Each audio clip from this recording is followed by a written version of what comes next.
মধ্যরাতে পুলিশের অভিযান, উদ্ধার প্রচুর জাল নোট, গ্রেফতার এক। বাংলাদেশে পাচারের পরিকল্পনা ছিল বলে প্রাথমিক অনুমান পুলিশের। অঞ্জলি সিল্ক, শিমুলতলার মোড়, বনগাঁ, এখন এক নতুন রূপে, নতুন সাজে। মধ্যরাতে পুলিশের বিশেষ অভিযান, উদ্ধার বিপুল পরিমাণ জাল নোট, গ্রেপ্তার এক অভিযুক্ত। ধৃতকে এদিন তোলা হয় জঙ্গিপুর আদালতে।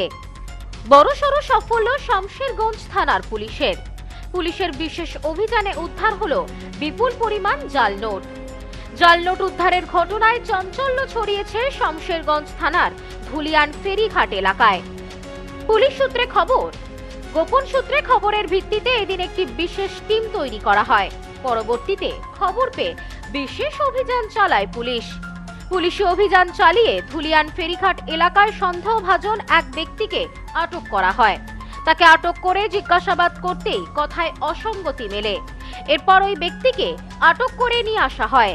তার কাছ থেকে উদ্ধার হয় 1,71,500 টাকার জাল নোট।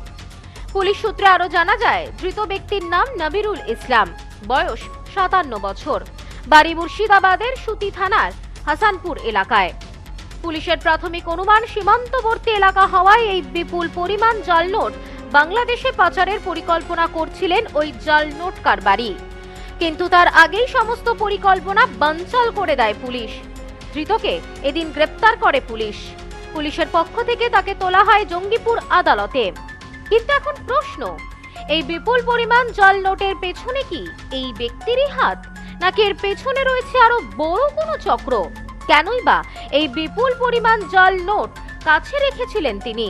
ইতিমধ্যেই তা জানতে ঘটনার তদন্ত শুরু করেছে পুলিশ। এদিন সংবাদ মাধ্যমের মুখোমুখি হয়ে ফারাক্কা এসডিপিও শেখ শামসুদ্দিন জানান, আমাদের কাছে গোপন সূত্রে খবর থাকায় আমরা অভিযান চালিয়ে এক ব্যক্তির কাছ থেকে 1,71,500 টাকার জাল নোট উদ্ধার করা হয়। শামশেরগঞ্জ থানা ধুলিয়ান ফেরিঘাটে রেড করে, তো সেখানে একজনকে আটক করে। তার নাম নবিরুল ইসলাম, বাড়ি হাসেনপুর সুতি, এবং তাকে ডিটেন করার পর তাকে সার্চ করে তার কাছ থেকে টোটাল 343 পিস 500 টাকার ফেক ইন্ডিয়ান কারেন্সি নোট পাওয়া যায়। তার মূল্য 1,71,500 টাকা। আজকে তাকে আমরা তারপরে তাকে অ্যারেস্ট করা হয় এবং একটা স্পেসিফিক কেস আমরা স্টার্ট করেছি এবং আজকে তাকে আমরা কোর্টে ফরওয়ার্ড করব 5 দিনের পিসিপিআর সহ। কোথায় নিয়ে যাচ্ছিল ওগুলো? এটা আমরা এখন তদন্ত করছি। এটা ওই পারে নিয়ে যাওয়ার চেষ্টা করছিল, ঘাটের ওই পারে। এর সাথে কি কেউ আর জড়িত আছে?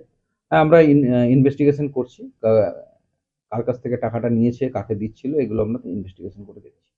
তবে এই ব্যক্তি একা, না এর সঙ্গে আরো বড় কোনো চক্র জড়িত, তা জানতে ইতিমধ্যেই আমরা ঘটনার তদন্ত শুরু করেছি।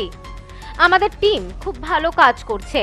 এর আগেও জাল নোট, হেরোইন সহ বিভিন্ন মাদকদ্রব্য উদ্ধার করে একাধিক সাফল্য পেয়েছে শামশেরগঞ্জ থানার পুলিশ। পাশাপাশি পুলিশ প্রশাসন সবসময় তৎপর রয়েছে। কোনো রকম কোনো অবৈধ কাজ মেনে নেওয়া হবে না। আগামী দিনে কড়া নজরদারি রাখা হবে এলাকায়। পশ্চিমবঙ্গের উত্তর 24 পরগনা জেলার বনগাঁ এলাকায় সুধীর কর্মকার কলেজ অব এডুকেশন এক স্বনামধন্য এবং অতি উল্লেখযোগ্য শিক্ষণ মহাবিদ্যালয়। বর্তমান এই শিক্ষক মহাবিদ্যালয়ে নতুন শিক্ষাবর্ষে বিএড অ্যাডমিশন চলছে। তাই বিএড অ্যাডমিশন নেওয়ার বিষয়ে যে সমস্ত শিক্ষার্থীরা আগ্রহী, তারা অতি সত্বর কলেজের অফিসে এসে যোগাযোগ করবেন। আমাদের কলেজের ঠিকানা গোপালনগর, চরচালকি, বনগাঁ, উত্তর 24 পরগনা। পিন নম্বর 743235।